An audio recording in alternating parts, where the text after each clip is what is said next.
What's going on, everybody? Anthony Servino here with the Face Off Sports Network with my top starts and sits at the wide receiver position for NFL Week 7. But before we get to the action, let's recap Week 6. Really nice week at the wide receiver position. A couple of nice hits. Zay Flowers, 22.4 PPR points. Terry McLaurin, 23.3. Really nice hits there. The miss of my starts, Jalen Tolbert, he had 8.3. There was a lot of points left on the table. Dallas couldn't get anything going against the Detroit Lions. They didn't have an answer for that Lions pass rush. That game got out of hand, and everything else fell by the wayside. A very unproductive day for all things Dallas Cowboys when it comes to fantasy football assets. Let's go to my hits. From my sits, Adonai Mitchell. When this video was recorded, initially, Michael Pittman was trending to be sidelined. I had advised sitting Adonai Mitchell. It was a bad matchup. You could have probably sat Michael Pittman too. He ended up with 12.5 PPR points. Underwhelming day overall. But I was out on Colts wide receivers, not named Josh Downs last week. I also told you to sit Christian Kirk. This was a solid matchup. I just didn't really trust anything going on with the Jacksonville Jaguars, and Kirk did disappoint with 6.9 PPR points. And finally, Khalil Shakir, he ended up playing on Monday Night Football. He was active. Tough matchup against the New York Jets. Josh Allen isn't playing his best football as a thrower right now. Khalil Shakir was worrying me, and he was another disappointment with 3.9 PPR points. Very good week. Let's capitalize. Let's keep going. Here is my first start at wide receiver, Diontae Johnson. Diontae Johnson, since Andy Dalton has taken over, has been absolutely positively sensational. 3 out of his past 4 games over 19.8 PPR points. There were also pretty good matchups. Where he faltered was against the Chicago Bears in week 5, but only 5.9 PPR points. I told you to sit Diontae Johnson if you listen to the live show that week, because the Bears are absolutely outstanding at defending the wide receiver position overall. But when Diontae Johnson gets a good matchup, he usually delivers. And he has one of the best matchups on the calendar upcoming against the Washington Commanders. This is one of the higher Vegas totals on the week, which means there's going to be points. There's also going to be potentially garbage time, which means opportunity for a guy like Diontae Johnson. We know Washington's offense is one of the best. They're leaky on defense. I expect them to get up to a 2-possession lead, which means Andy Dalton's going to have to throw the ball, and this is a Dan Quinn defense, but this isn't the Dan Quinn defense like we've seen in the past. He doesn't have the personnel yet. So Andy Dalton should have plenty of time to facilitate the football to Diontae Johnson. And we know this Washington secondary, they've given up a ton of production to the wide receiver position. They've given up over 20 PPR points to 5 different wide receivers. Guys like Evans, Godwin, Neighbors, Zay Flowers, Jamar Chase. There's a lot of production to be had here. We've seen the upside of Diontae Johnson. I think he goes for at least 20 this week.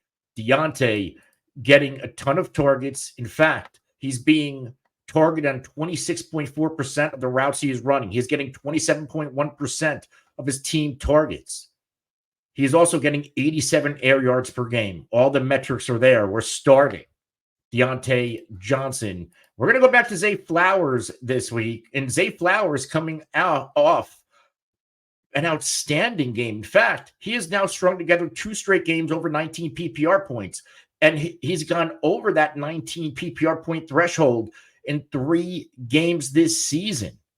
Back-to-back games with at least 9 targets. He's gone into the double digits 3 times this year. The volume is there. He's not scoring a ton. I'll put that out there. He only has 1 touchdown on the year, but he's getting the receptions. He's also getting the yards. He's gone over 90 receiving yards 3 times, back-to-back games with over 111. This is another one. 28.1% of his team targeted on 23.6 of the routes he's running. He's averaging 1.98 yards per route run and 6.3 yards after the catch. This matchup upcoming for Zay Flowers, this is another really good one. Tampa Bay Buccaneers in Tampa. This is another high Vegas total. We already know Tampa can score points. They dropped 50 on a solid New Orleans Saints secondary last week.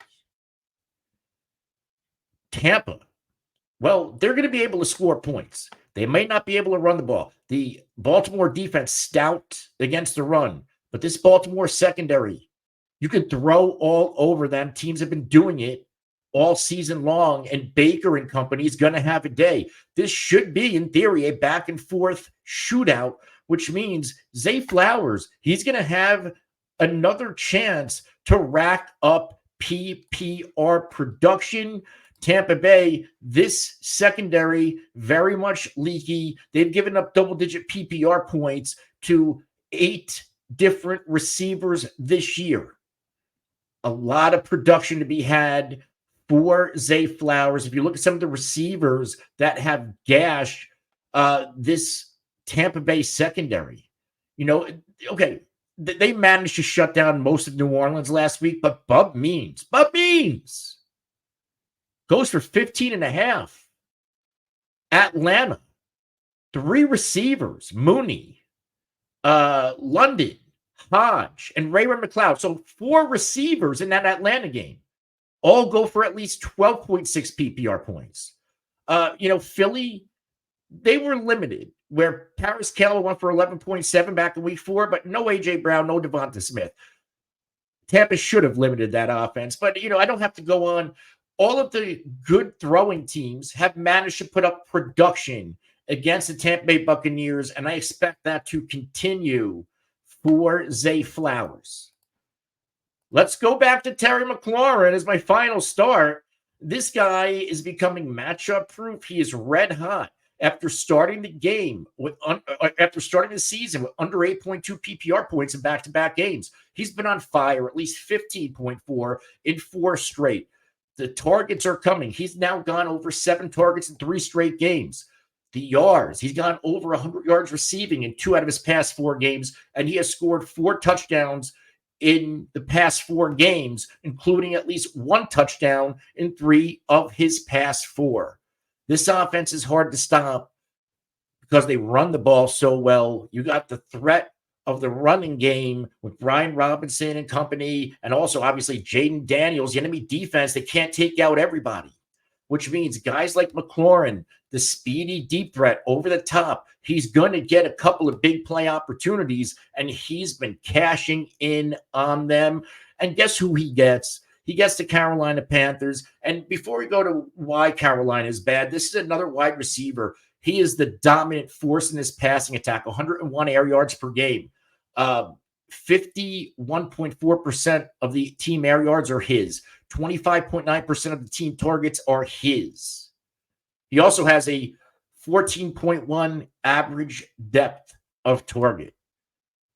All the metrics, the boxes are checked off. Terry McLaurin, he finally has a quarterback, and he's performing at the high level that we thought he had in him since he's been in the NFL.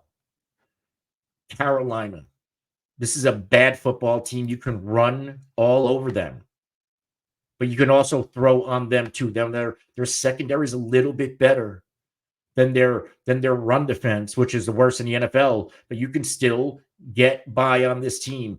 Drake London, DJ Moore, the past 2 games, each go for at least 19.4 PPR points. We've seen guys like Quentin Johnston go for 22, Trey Tucker go for 22, Rashid Shaheed pop for 16 in the season opener, Myers go for 19. Just guys, right? Not even big-time receivers, but just guys are popping in PPR against Carolina. So we should expect a moonshot from Terry McLaurin. Remember, people, if you like content like this, hit the like button and hit the subscribe button. and the alert icon.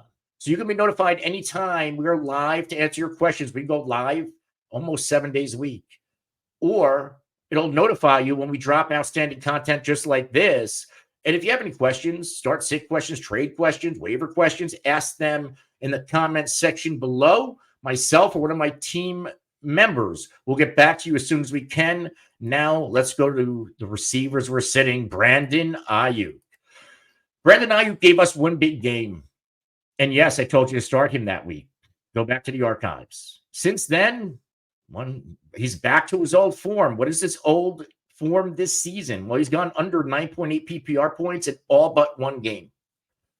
The targets, sporadic. He's had 2 games, over 10 targets, everything else under 5. The yards aren't coming. He has yet to score a touchdown. This is an offense that doesn't quite look the same without CMC. But they still have enough firepower with a healthy George Kittle and Deebo Samuel to drop some points. And of course, Jordan Mason's doing his as well. It just seems like Aiyuk gets paid. He hasn't shown up. And I don't know if he shows up this week against Kansas City. Kansas City is the 7th best defense when it comes to limiting the enemy wide receiver. Kansas City's defense, the reason why they're performing as one of the best NFL teams right now, they're being carried by the defensive side of the football. They're number 1 against the run. Like I said, number 7 against fantasy wide receivers. They don't give up a lot. They've only given up 4 total touchdowns to the wide receiver position this year. They have yet to allow a wide receiver to go north of 18.7 PPR points. This is a very stingy defense. And I'm expecting them to play really well and come out of San Francisco to win. And you do that by limiting somebody like Brandon Aiyuk again. We're going to sit Michael Pittman. This Colts offense, outside of Josh Downs, I don't trust. And on top of that, if Anthony Richardson comes back, which is within the range of outcomes and the expectation, then I really don't trust any of these wide receivers. Now, to be fair, Michael Pittman, who played last week, shockingly, he is not practicing. As of Wednesday, still dealing with the back injury. If Pittman does not play, then we are going to sit his immediate backup, which is Adonai Mitchell. They're playing the Miami Dolphins. This team doesn't do a lot of things well. It has collapsed since the Tua injury, but defensively, they're stingy against the pass. They have a really nice pass defense. Maybe a lot of it is because you can run it down their throats. But they don't really give up a ton over the top. They don't give up a ton at all to the wide receiver position. If we look at it, this Miami defense, they've only given up 2 receiving touchdowns. They've only given up 1 20-point game to a wide receiver. Every other receiver held under 14. In fact, only 1, 2, 3, 4 receivers over 10 PPR points this year. This is an extremely talented secondary, and I expect them to really limit Colts wide receivers, especially Pittman. And if he doesn't play, you sit Adonai Mitchell. Let's go to my final sit, George Pickens. And Russell Wilson could be the guy this week. And I'm for it. If Russell Wilson is indeed the starter, I think that's good for this offense. But George Pickens has been a big-time disappointment. And I have a ton of George Pickens, and it's affecting me too. This guy's only had 2 games over double-digit PPR points. He has yet to score a touchdown, 1 game over 100 yards. The targets are there.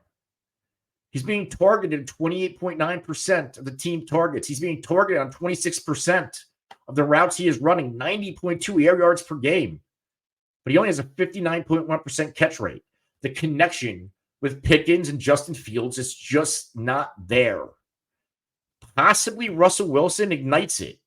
But even if it does, I don't think it happens this week against the Jets. The Jets, we talk about tough matchups. They're 4th. They're the 4th toughest matchup for enemy wide receivers. They got a lot of good guys. Sauce Gardner, Reed, good pass rush.